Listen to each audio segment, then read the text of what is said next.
안녕하세요. 뻔뻔한 목독방입니다. 구독과 좋아요, 알림 설정, 동영상 아래 슈퍼땡스 눌러주시면 정말 큰 힘이 되겠습니다. 오늘도 서울 아파트 매물량 폭주하고 있습니다. 지금 집값 분위기가 14주 연속 하락세를 계속 유지하면서 끝도 모를 하락세로 향해 추락을 하고 있는 상황이라고 말을 할 수가 있겠죠. 이게 약간의 브레이크를 잡는 보안 모드로 살짝 이 낙폭의 범위가 좁혀진다고 하지만 어디까지나 추락 중에 있는 궤적은 여전히 살아있다는 사실이죠. 이게 중요한 포인트입니다. 늘 관점이라는 게 어떻게 보느냐가 중요한데 지금 계속해서 떨어지는 추세 속에서 반등을 얘기한다는 것 자체가 우스운 것 아니겠습니까? 내려가는 에스컬레이터 타고 있는데 반대로 위를 향해서 자꾸 발걸음을 옮기는 것과 마찬가지의 일이죠. 아무리 그렇게 제자리에서 움직여도 결국 내려앉을 수밖에. 전세가 서울에서 살짝 오르는 걸 가지고 다시 집값이 꿈틀거릴 수 있는 여지가 있다고 전망을 내놓고도 있는데 일시적인 소폭의 조정세로 가고 있는 거고 전체적인 집값 맥락은 여전히 계속해서 하락 추세로 가고 있다는 건 사실이죠. 이런 분위기 그대로 보여주고 있는 게 바로 서울 매물량. 오늘 날짜 3월 8일자로 다시 맹렬하게 쏟아져 나오고 있는 걸 볼 수가 있습니다. 지난해 11월 이후로 처음으로 다시 8만 건을 계속해서 유지하고 있는 수준인데요. 어제 8만 102건에서 오늘 8만 200건으로 계속해서 늘어가는 추세입니다. 서울 아파트 매물은 당초 지난해 5만 건까지 훅 떨어졌다가 작년 11월에 8만 건을 뚫었었는데 이건 2021년 이후로 처음 있는 일이었죠. 그러다가 쭉 매물이 다시 빠지는 현상을 보이다가 최근 3월 들어서면서 다시 11월의 모습으로 돌아가고 있습니다. 특히 강남, 서초, 송파 물건들이 상당량 쏟아져 나오면서 거의 6,000대를 유지하고 있는데 대부분 2, 3,000대를 유지하고 있는 다른 곳보다 이 강남 쪽에 월등히 많은 숫자라 볼 수가 있습니다. 이렇게 매물이 급격하게 다시 한쪽으로 기울어지기 시작한다는 건 그만큼 여전히 팔자 매도세가 급격하게 폭증을 한다는 분위기고 거래량이 소폭 증가 추세로 가는 거 그만큼 매물 건수가 늘어나면서 급매로 팔려나가는 물건들이 증가하고 있다는 반증 아니겠습니까? 일단 이건 지금 스트레스 DSR 대출 규제가 시작이 되고 부동산 쪽으로 자금이 흘러 들어오기가 힘들어지니까 그냥 매물이 수문을 열고 빨리 팔고 퇴로를 구축하자는 건데 이런 분위기가 그대로 서울 아파트 매물 폭증으로 이어지고 있다는 사실이죠. 어제 부동산원에서 나온 집값 지표를 한번 보세요. 서울 그냥 얼어붙어 있습니다. 이걸 보합세로 보기에는 지금 지표 자체가 마이너스로 착륙해 있는 상태죠. 당최 이륙을 하지 못하고 있어. 이륙 못하는 비행기는 날개가 꺾인 겁니다. 그렇게 제자리에 머물러 있다 해서 다시 상승을 기대할 수 있는 여지는 거의 없는 거죠. 이렇게 붙어있는 매매가격 지수 변동률은 사뭇 공포감을 불러일으키는 게 뭐냐? 농축이 된다는 거죠. 14주 연속 스트레이트로 내리꽂히는 하방 압력을 그대로 융합해서 녹여놓고 있기 때문에 한 방에 빵 하고 터질 수 있는 리스크가 충분히 있다. 그리고 서울만 이렇게 간신히 버티고 있는 게 아니라 전국, 수도권, 지방 역시도 막대 그래프가 아주 굵직하게 널려 있죠. 이렇게 상당히 파이가 넓게 널려 있기 시작한다는 건 요즘 부동산 사이클상 하락 핑퐁 게임이 시작이 되는 건데 주거니 받거니 그러니까 서울의 하락세를 수도권이 받고 다시 수도권의 하락세를 지방이 받고 똘똘마리 이런 분위기는 다시 서울 핵심 지역 강남 쪽으로 이동 더 큰 하락장을 만드는 아주 기이한 일이 벌어지게 된다는 얘기입니다. 그리고 전세가는 오름세로 전환이 된다는 건데 일단 매수를 원했던 사람들이 올해 초까지 굳은 결심 다짐하다 이걸 녹이기 시작을 했다는 거죠. 그냥 그렇게 고집스럽게 집을 살 의사를 설설 지금 내려놓고 있는 건데 아무리 회로를 돌려봐도 집을 사서 얻을 수 있는 실익이 거의 소진이 되었기 때문에 그냥 전세로 돌려버리는 겁니다. 이게 매매가를 공고히 받쳐줄 전세가의 반등이라고 해석하기에는 그래서 무리가 많다. 이게 지금 부동산 시장은 4월에 대전환점에 와 있습니다. 살짝 실루엣처럼 그 분위기를 드러내는 게 바로 부동산 지표라는 것인데 이걸 완전히 다른 관점으로 읽다가는 골로 갈 수가 있어요.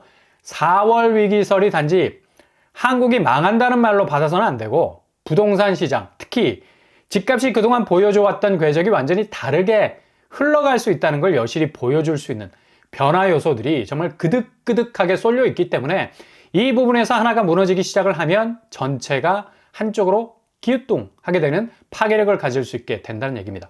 근데 자꾸 입주 물량이 집값을 들어올릴 거라는 전망도 나오는데 이거 아니거든요. 향후 3년간 전국에 45만 가구 입주를 앞두고 있다고 해요. 이전 3년 전에 103만 가구에 비하면 거의 43% 수준이라는 것. 이렇게 입주 물량이 떨어지면 집값이 올라간다? 단편적으로 보자면 그렇게 말할 수 있겠지만 좀 수요가 거의 쪼그라들고 있는 상황, 신축 아파트 물량이 딸린다고 그렇게 쫙 깔려있는 구축 물량이 버티고 있는 상황에서 무슨 집값이 들썩이겠습니까? 공급이 신축에만 국한되어 있는 것도 아니고 오히려 신축 공급이 줄어들어도 신축에 붙을 수 있는 수요는 더욱 말라갈 가능성이 높습니다. 왜냐? 가격이 너무 갭이 커서 현실적이지 못해요. 어떻게 서울 구평이 15억 가까이 가는 시대가 됐는데 이걸 그냥 눈 딱 감고 살 수 있겠습니까? 게다가 금리도 고금리로 계속해서 눌러놓고 있는 상황에서 이렇게 가격이 널뛰기를 할 수밖에 없는 건 바로 기본형 건축비. 지난주 국토부에서 공지한 분상제 주택건축비가 6개월 만에 3.1% 올랐죠. 지금 분상제가 서울에선 강남권 아파트에 적용이 되고 있는 건데 가뜩이나 여기 분양가가 엄청나게 치솟고 있는 상황에서 그냥 활활 타는 불에 기름을 끼얹는 격이죠. 이렇게 강남권 분양가가 높게 치솟게 되면 완전히 봉화야, 봉화. 그냥 가격 급등이라는 봉화불이 강남에서 피기 시작하면 재차 비강남권 분양가도 같이 오르게 돼 있는 거니까. 가격 피해는 고스란히 청약 대기자들이 보는 거고 이렇게 되니까 당연히 신축 분양에 대해서는 손절할 수밖에 없는 거죠. 입주 물량 부족한 공급이 떨어져 나가도 수요는 더 이상 붙기 힘든 상황으로 전개가 될 듯 보입니다. 그래서 앞으로 수요가 떨어져 나간 부동산 시장은 가격 기대감이라는 걸 다시 한번 추슬려 올리기가 그렇게 어렵다는 얘기죠. 게다가 금리도 어제 파월이 어느 시점에 가서 인하도 생각해 볼 수 있겠다는 말을 한 걸로 아는데 그냥 뉴욕 증시는 다시 한번 환호했다고 해요.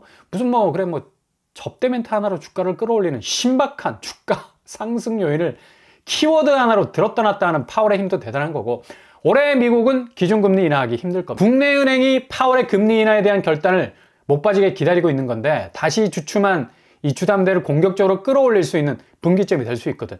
지금 금융당국에서 주담대 창구를 엄격하게 들여다보고 있어서 자구책으로 주담대는 살짝 돌려치기 하고 기업 대출 쪽으로 물꼬를 트려고 하는 시중은행 분위기. 이 와중에도 주담대 금리는 야금야금 올리고 있어서 거의 4% 중반까지 치고 올라오고 있습니다. 상생금융 잊어야 되죠. 근데 문제는 이렇게 영업이익에 골몰하는 시중은행 건전성은 갈수록 악화된다는 데 문제가 있습니다. 어제 무디스에서 국내 은행 시스템 신용등급 전망을 안정적에서 부정적으로 낮췄어요. 이게 되게 매콤한 한방이 될 듯 보입니다. 글로벌 신용평가사가 이렇게 국내 시중은행에 대해서 신용평가를 이렇게 부정적으로 내놓은 것도 이례적인 일입니다. 당연히 은행 자산 건전성에 물음표를 찍은 건데 대부분의 은행들이 향후 1년 6개월간 영업 환경이 안 좋아질 것이라는 평가를 내렸죠. 일단 국내 은행들의 연체율에 집중, 계속해서 증가 추세에 있는 비율 0.5%, 1년간 증가한 지표를 예를 들면서 은행 자산 위험의 주요 포인트로 작동이 될 것이라는 평가를 내리기도 했습니다. 이렇게 되면 국내에선 시중은행들이 아주 단단한 건전성을 가진 듯 보이지만 실제 이금융권은 누구나 불안감을 가진 곳이고 메인은행, 5대 은행까지 이렇게 도매급으로 글로벌 신용평가사로부터 팽을 당하는 일이 벌어진다면 아찔할 수밖에 없습니다. 특히 부동산 PF는 자타가 공인하고 있는 은행의 가장 큰 리스크로 2024년도로 완전히 헬로 만들 수 있는 변수 중의 핵심이라 말할 수 있죠. 이렇게 한국은 부동산 시장 자체가 불판이었다가 싸늘하게 식어가는 북극의 얼음판과 같은 분위기가 지속이 되면서 그 안에 농축되어 있는 부채 문제가 그대로 얼어붙어 있었던 차에 이젠 대외 변수가 그 얼음을 깨버리는 파괴적인 양상 벌어지면서 특히 고금리가 한 건 크게 한 거였죠. 이렇게 속절없이 지금 터져나오고 있는 상황입니다. 겉으로 아무런 문제 없어 보이는 모습, 그러나 안으로는 상당 부분 골골거리는 모습 보이고 있다는 거죠.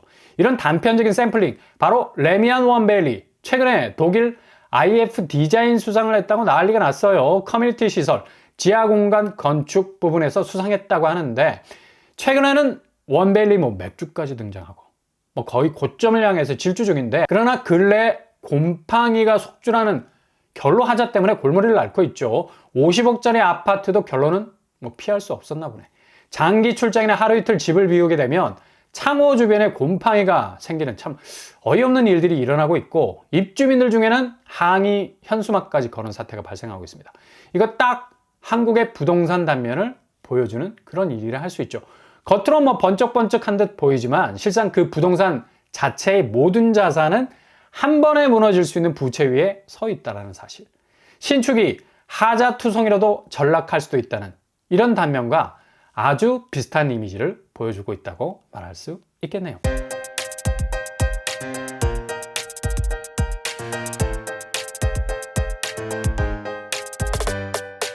오늘의 부동산 캐릭터처 서울 매물량 정말 비상 상황입니다. 작년 11월을 넘어서는 기록적인 행진 계속하고 있죠. 집값은 4월을 기점으로 엄청난 변동성을 그래서 맞이할 수밖에 없을 듯 보입니다. 서울 신축의 단면이 전체 한국 부동산의 모습을 고스란히 보여주는 듯한 그런 씁쓸함도 있습니다. 오늘도 응원합니다. 여러분의 길이 꽃길만 되실 수 있기를 바랍니다. 이상으로 뻔뻔한 복덕방을 마치겠습니다. 구독과 좋아요 부탁드립니다. 감사합니다.